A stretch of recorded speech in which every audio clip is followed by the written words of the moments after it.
জীবনে সফল হতে চায় সবাই, কিন্তু খুব কম মানুষই ব্যর্থতা মেনে নেয়। কেউ হেরে গেলে ভাবে সব শেষ, কিন্তু না, ব্যর্থতা মানে শেষ নয়। ব্যর্থতা মানে তুমি এখনো চেষ্টা করতেছো। তো আজকের ভিডিও তোমার জীবনে ব্যর্থতা নিয়ে হতে চলেছে, তাই ভিডিওটা স্কিপ না করে সম্পূর্ণ দেখার অনুরোধ রইল। তাহলে শুরু করা যাক ভিডিওর মূল টপিকে।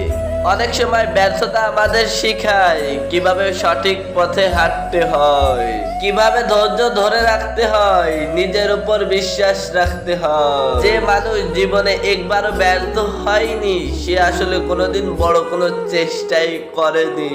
কেননা প্রতিটি সাফল্যের পিছনে লুকিয়ে থাকে অগণিত ব্যর্থতা। মনে রেখো, মানুষ তখনই সত্যিকারে হারে যখন সে চেষ্টা করা বন্ধ করে দেয়। তুমি যতবার পড়ে যাবা ততবারই উঠে দাঁড়াবা। হ্যাঁ, এটাই হবে তোমার জয়ের শুরু। কেননা আজকের এই ব্যর্থতার গল্প আগামী দিনের জয়ের গল্পে রূপান্তরিত হবে। কখনো কখনো আল্লাহ তোমাকে ব্যর্থ করে দেয় যেন তুমি বুঝতে পারো তোমার জন্য আরো ভালো কিছু অপেক্ষা করতেছে। আজকের অন্ধকার আগামী দিনের সূর্যের আলো হয়ে দেখা দিবে।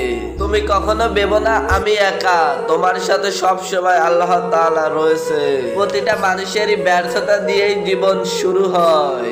প্রতিটা মানুষের সফলতার পিছনে ধৈর্যের গুরুত্ব অনেক বেশি, কেননা ধৈর্য এত সহজে পাওয়া যায় না। তাই বলতেছি, কখনো ধৈর্য হারিয়ে ফেলো না, দেখবা তুমিও সফল হবা। শুধু ধৈর্যটা ধরে রাখতে শিখো।